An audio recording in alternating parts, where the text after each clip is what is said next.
నిజామాబాద్ జిల్లా ఆర్మూర్లో ఎన్నికల ఏర్పాట్లు పూర్తయ్యాయి. ఆర్మూర్లోని ప్రభుత్వ డిగ్రీ కళాశాలలో ఈవీఎంలను అధికారులు అప్పగించే ప్రక్రియ పూర్తయింది. ఈ సందర్భంగా ప్రజలు ప్రలోభాలకు లొంగకుండా ఓటు వేయాలని, యువకులు ప్రజలు తప్పకుండా ఓటు హక్కును వినియోగించుకోవాలని ఆర్ఓ వినోద్ కుమార్ సూచించారు.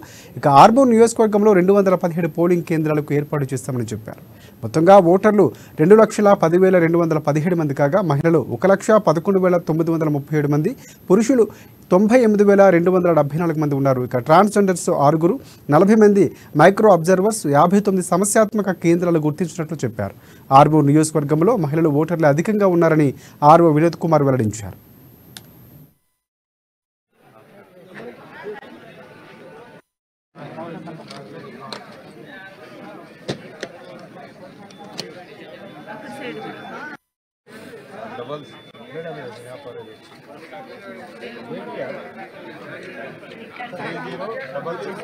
ఓపెన్ చేసుకొని చూడండి సార్.